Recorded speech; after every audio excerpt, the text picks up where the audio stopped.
Hello everyone, I'm Sophie and I'm currently at Kechara Forest Retreat, Bentong, Malaysia.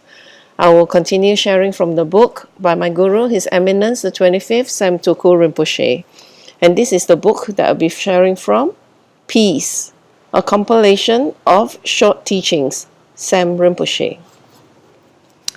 I'll be reading from part 3, Peace and Tales, and chapter 15, Cutting the Cycle of Catching 22. Cutting the Cycle of Catch 22, page 119. Before that, I will go to a scenery to share with you. There you go. Very colorful and peaceful. Okay, page 119, chapter 15. This chapter will be a little long, so bear with me. Right. Cutting the cycle of Catch 22. Taking responsibility is not about who is right or wrong. Taking responsibility is about finding a solution. No one gives us suffering. No one has put suffering in front of us. We create the suffering because of our wrong view and our wrong perception of what is going on around us. This could be wrong perception of a person or a message, of what is going on around us, or of what is being communicated, and our reaction to that wrong perception. When we react to that wrong perception, more wrong perception arises. For example, we may have spent a lot of time on a favorite shirt in our favorite color. We have taken care of it, sent it to the cleaners, dry cleaned it, and done everything we could to maintain it. Someone might then come along and say to us, "You know, that shirt is nice, but you should wear this color and this type of shirt instead, because it will make you look much better." That person may have been trying to be open by sharing his opinion with us, and he did not mean to criticize. But we might have a wrong perception.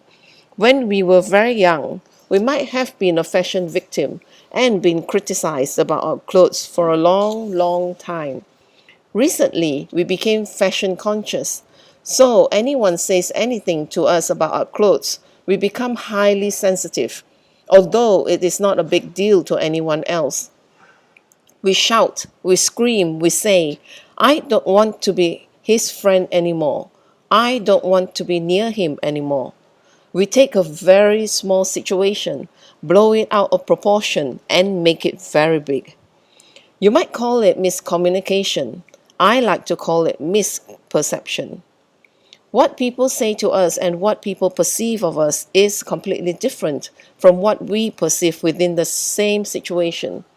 How we act and react to that other person is dependent on how narrow or broad-minded we are. And if our mind is very narrow due to the lack of exposure, lack of study, and mostly the lack of application of Dharma, we will be very sensitive and get very angry.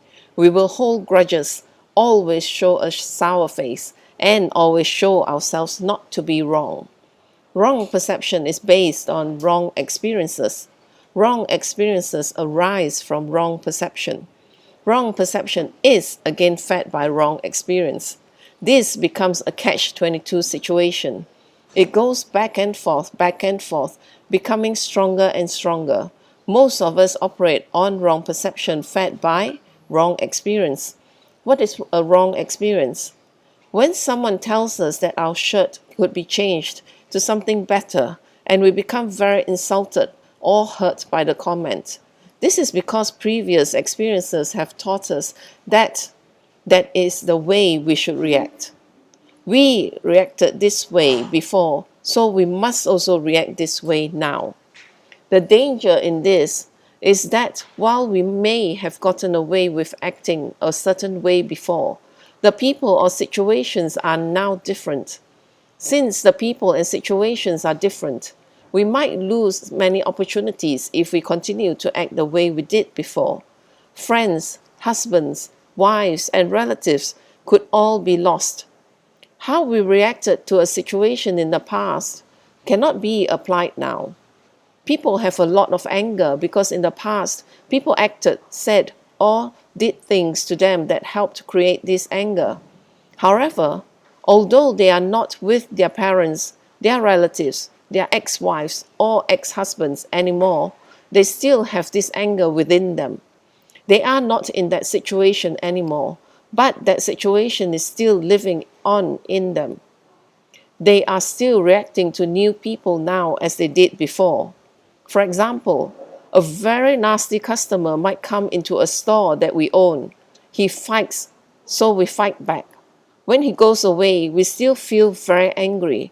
If another customer comes into the store, we might react in the same way even if the new customer doesn't do anything to us and is innocent. But because we are angry, we look at the new person and think that he will probably treat us badly, put us down, and say negative things again. That next customer might have brought something from our store. Sorry. That next customer might have bought something from our store, but because we were giving out negative vibes or showed an angry face, we lost that chance. We always hear about people who feel sorry for themselves, who think and say, "When I was little, my mother used to scold me. When I was in school, they used to treat me like this. My father always talked to me in this way. My brother always spoke to me in that way." They always refer to what happened to them as an excuse to continue with what they are doing now. In Western psychology, our parents or our experiences as a child trapped us. In that kind of psychology, you have to blame someone. You have to make someone the enemy.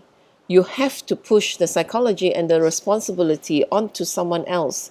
It was my mother. It was my father. It was my schoolmates. It was my brothers and sisters. I'm competitive. I cheat and I lie to win because my brothers and sisters always did well, and I couldn't. I got into the habit of lying and cheating to compete with them. In psychology, we start crying, we break down, and we go through many therapies. Some people say, "Every time I failed, my mother was very, very fierce with me. Now I'm afraid to fail." We pin the blame on our mother. We do not hate her because we know she is not bad. But psychology tells us to pin the blame on our mother. I have watched many programs about serial killers. When they profile them or when they go through hypnotherapy, they say that they were abused by their uncle or a neighbor during their childhood, and they begin to cry. They pin the blame on the fact that someone touched them. It is a very common excuse in America to say, "I was touched." When you say "I was touched," it becomes permissible to sexually abuse other people. It seems to be a catchword now. But to understand what I'm talking about psychologically is not enough. We have to apply it. I grew with a lot of anger in my life when I was a child. My foster mother, with respect to her, was filled with anger. Please do not think I'm putting her down. I do not mean to. She went through World War II and suffered poverty and upheaval of her home twice. She had to be an immigrant twice. She was uneducated and had to struggle and work in factories all her whole life. She was a very, very intelligent lady and quite kind, but she suffered a lot. She had a lot of anger because she had a lot of pain and rejection when she was a child. She would walk out of her house during the wars in Eastern Europe, and there would be soldiers and corpses all over the roads. She would be made to go out to find food for the family, and it was a very scary experience. Imagine a young, pretty, innocent girl going through all these corpses and dead people to steal bread and food. She had to become very hard and very cold to go through this. There were people putting her down, soldiers catching her, and people spitting on her. She was also in a concentration camp when she was very young in Germany. She experienced everything the Jewish people experienced in those concentration camps. I found out about all of this later, that her past experiences were what made her very angry and hard. I remembered during my childhood that in her moment of anger, when she was angry with someone, she would see nothing but her anger. She would avoid and ignore that person for weeks and months. She had been ignoring some of our relatives for a year before she died. She was upset about something small when she went to their wedding, so she threw a huge tantrum and left the wedding. She upset all the relatives, the crowd, and the hundreds of people. She ignored that side of her family, her younger sister and nieces, for a whole year before she passed away. She lived like that for many, many years, and I took on some of her characteristics. She was my example because I respected her very much. I learned that anger from her. I learned that when I was angry with someone, I should ignore them, not talk to them or look at them, and wait for them to come to me first. I did that in America for many years, though not on an extreme or evil level. I ignored people and I avoided people. There were some people I ignored for 6 months to a year. Later, when I thought about it, and when I attended Dharma classes with my Lama, Geshe Sotrim Gyaltsen, in his center in Los Angeles, I realized that what I was doing was exactly what my foster mother did to me and to other people. I wasn't healed because I was blaming her. I was telling people it was her fault, saying that that was how she trained me, what she taught me, what she said, and that was all I knew. When you go through Western psychotherapy, you stay right there. You release yourself and the blame from yourself by putting it on an object that hurt you. Your uncle touched you. Your mother didn't give you attention. Your father was never around. Your aunt abused you. Or you were called fat and stupid in school. You blamed your uncle, your mother, your father, your aunt, and your school. You blame everyone. You stop at that level and you never truly heal.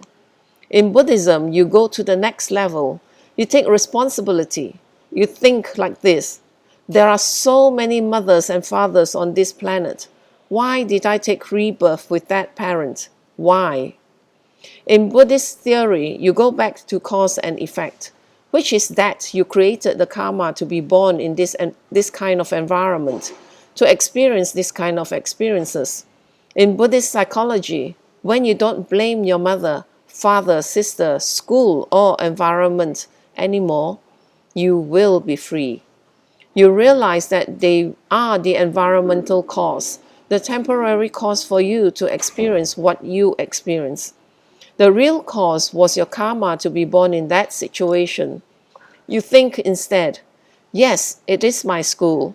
Yes, it is my aunt. Yes, it is my environment. But you also ask, why am I in this situation? You realize it is because of cause and effect, and that you created that karma. You have a choice now to keep blaming the other person for your depression and anger, for your lack of success, and for being a loser, or to take responsibility.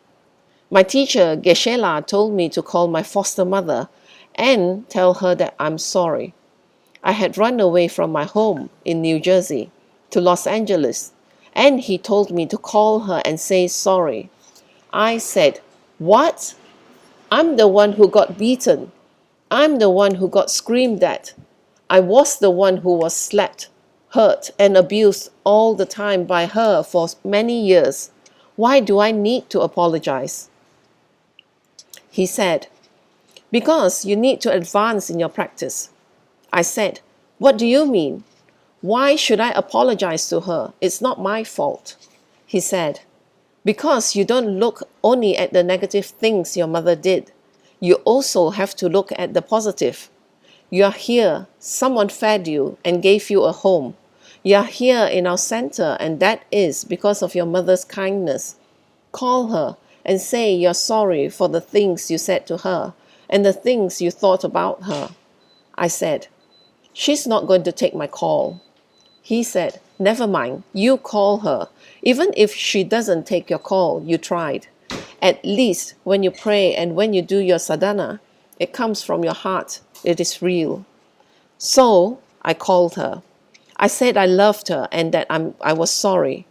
She hung up on me. She told me she disowned me.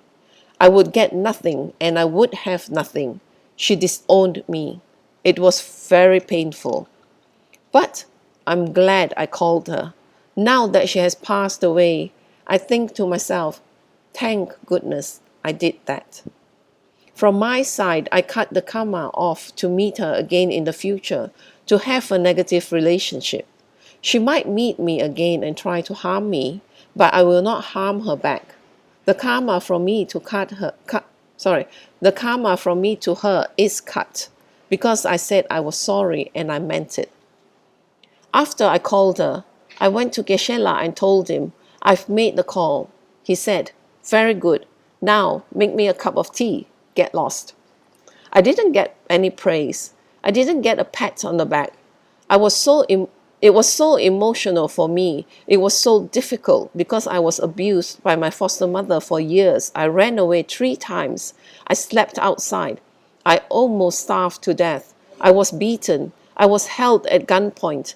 I finally ran away and hitchhiked from New Jersey to New York and from New York to California. But I realized at that time, when I was about 16 or 17, that if I didn't apologize to her, I would hold on. If I held on, how could I do my sadhanas and retreats? How could I go to India and be a monk? A monk is supposed to be kind. In Buddhist philosophy, you go to the next level and take responsibility for what happens to you and around you. That is what I did when I said sorry to my foster mother. It was said, I'm sorry for thinking that it was your fault. It is my karma to be born in this situation. Sorry, it was to say, I'm sorry for thinking it was my fault. Sorry, it was your fault. It is my karma to be born in this situation. I think when I said I was sorry, it was the Buddhist way of healing. I have no regrets. I didn't do anything wrong. But when I look deeper, when I listened more deeply to the teachings from a Lama, I realized that I created the karma to be born there. Now, when I come across this kind of situation, I can handle it very well. If you say I'm sorry and really mean it, what are you actually sorry for? You are sorry for your wrong view, the way you acted and the way you hurt people. Do you think you are always right and everyone else is wrong? It cannot be. Instead, when you think, I created the karma to be in this situation, I have this family, I have these friends, and I am in this place because of karma, then you will take responsibility. When you take responsibility, you will start to heal. I promise you that. When you take responsibility, you will stop blaming others. When you stop blaming others, your anger will lessen. When your anger lessens, many things will become easier. Taking responsibility is not about who is right or wrong. Taking responsibility is about finding a solution. Why should you say you are sorry or take responsibility? Because you know the Dharma, because you are depressed, you are sad, you are angry, you are wasting your life and time, you are always running away, escaping and avoiding, and you don't want to listen to people who tell you things you don't like. That is why you should say you're sorry and let go. I'm not the best person, but I did grow up wanting to benefit others. I did grow up knowing about mental pain and about the scars of war. I did grow up knowing people who are hurt.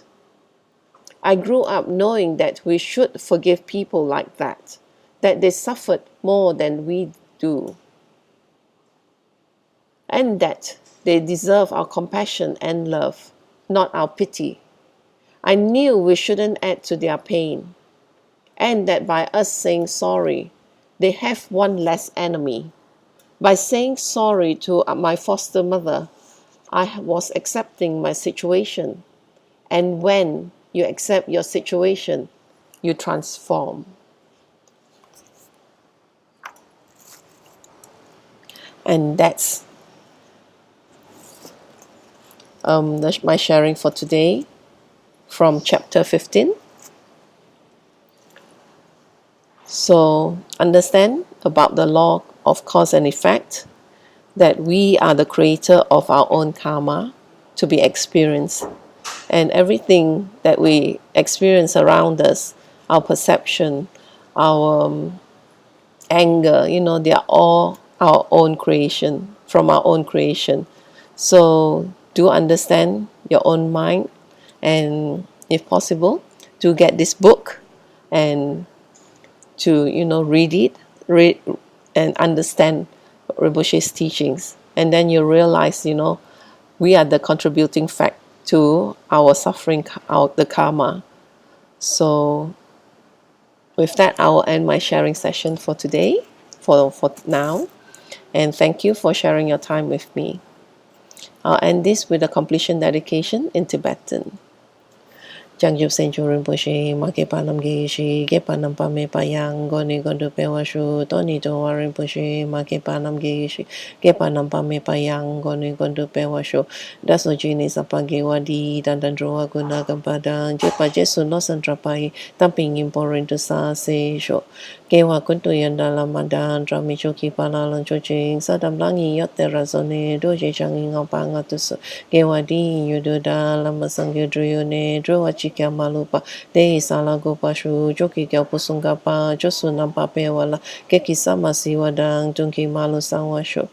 Dadam Songi Dusundan, Drewa Songi Latine, Kewa Losan Trapai, Tampayu Riva, Gyushi, Nimodele Sindele, Nimingunyan Deleshi, Nisintatu Delepa, Kunchu Songi Jingilo, Kunchu Songi Ngotroso, Kunchu Songi Trasi Sho.